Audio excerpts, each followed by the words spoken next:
Radiohead. No, it's not some kind of SCP creature that you find on Creepypasta. No, it is in fact a 90s alternative rock band from the UK, and is not only one of my favorite alternative rock bands of all time, but is basically the band that every other alternative rock band from the early 2000s to the 2010s was basically inspired by. And you know, this is the Joey channel, and on my streams, twitch.tv/theanimeman, check me out. I also like to indulge in other topics that I really enjoy, and one of those topics happens to be music. If you can tell from the guitar and piano back here, I enjoy music, and I heavily enjoy Radiohead, so I figured we would make my own Radiohead tier list. Let's start with the first album, Pablo Honey.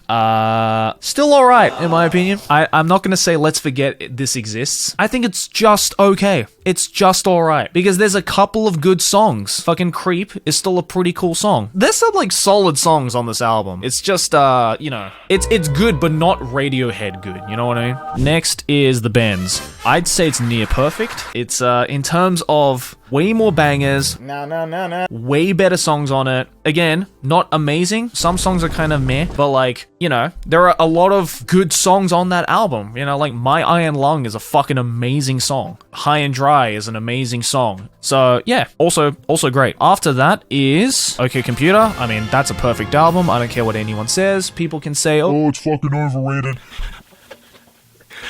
It's a perfect album. There isn't a single song on OK Computer that I can't listen to 10, 20, 30 times over. This is the album that made Radiohead.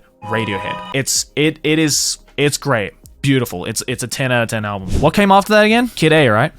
With Kid A, I'm battling between two different, because it really depends on my day. Because some days I listen to it and it's this tier, and then some days it's like this tier. Overall, I think it's perfect. Some days there are like some songs where I'm just like, I don't really want to like sit through it. You know, Tree Fingers is like, it's a good ambient track, but it's not like necessary on the album. And you know, Morning Bell is like just, you know, just it's a good song. It's a good song. But sometimes I'm just like, okay, I just want to hear Motion Picture Soundtrack and just be done with the album, you know what I mean? But the best song on that album, Everything in Its Right Place, the opener, is the most amazing fucking opening song to a Radiohead album. But still, overall, as an album package, Kid A is pretty fucking cool. Very weird. This is not, if you've never heard of Radiohead, do not start with Kid A. Kid A is like for the experienced Radiohead listener. If you want to get started on Radiohead, I'd say start with either The Bends or OK Computer. I think that's like a good leverage way. A lot of people say like, oh, you know, start off with Pablo Honey, right? Because it's the most like normal album they've ever made. But like, the thing is, Pablo Honey was just so much more different than anything Radiohead did after that it's like listening to two different bands. Whereas like The Bends, for example, is like the perfect transition from basic ass Pablo Honey to like fully realized Radiohead. But anyway, Amnesiac, I would say Amnesiac is less perfect. There are some songs on Amnesiac that I don't really care about, but then there are other songs that are just like way too good for that album. Like Pyramid Song is one of the most fucking beautiful Radiohead songs ever made. And fucking Life in a Glass House is also really beautiful. But then like Packed Like Sardines in a Crushed Tin Box is just like cool, I guess. It's like whatever.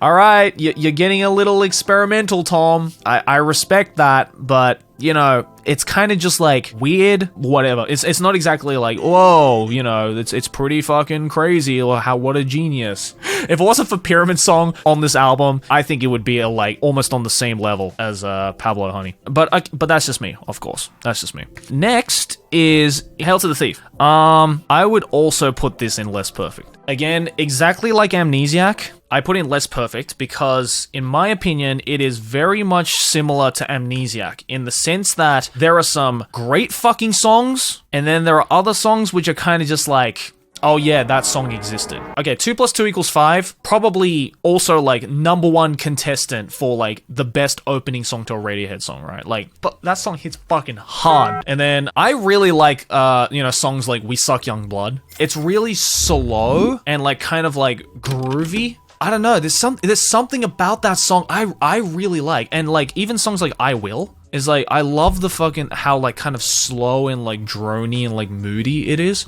So like, again, it's like, it's a lot like Amnesiac, where like some songs I think are fucking dope, and then other songs I'm just like, oh yeah, that kind of exists. But next one, In Rainbows, and as I was saying earlier, if I were to recommend a Radiohead song to anyone who's never listened to a Radiohead song, then I would recommend In Rainbows, because I think it's a perfect album. Every song on In Rainbows is amazing. There is not a single song on this album that is a dud. From start to fucking finish. It's such a good fucking album. It's such a good album. Jigsaw Falling Into Place, 15 Step, Nude is, oh fuck, dude, Nude is like such a beautiful song. So I would say In Rainbows, bangers after bangers after bangers after bangers. Now, next album. So I don't know if this is going to be a controversial take. I'm going to put it on Still Alright. I debated about whether I should put it on Let's Forget About This album. It's like, I don't know. There's like one or two songs on this album which I actually think are like kind of alright.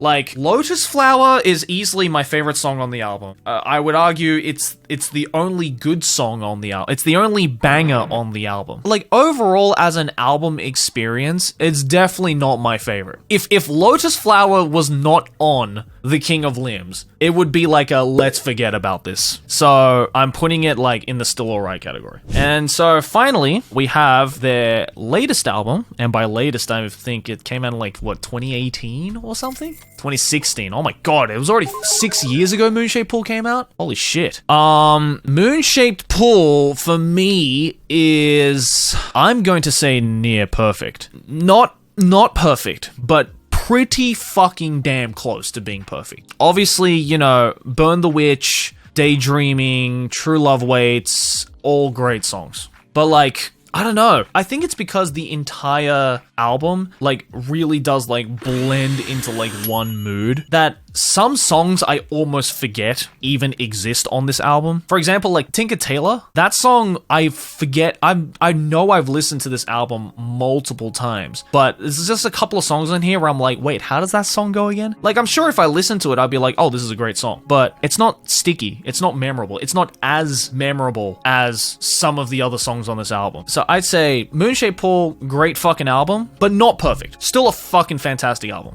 So yeah, there you go. That was my Radiohead album tier list. Again, if you're a Radiohead fan, such as myself, give me your thoughts down in the comments. Overall though, I fucking love Radiohead. Great band. One of my favorite bands of all time. And yeah, hopefully this tier list will have gotten at least some of you newer fans to perhaps check them out and give them some more love. Hell yeah.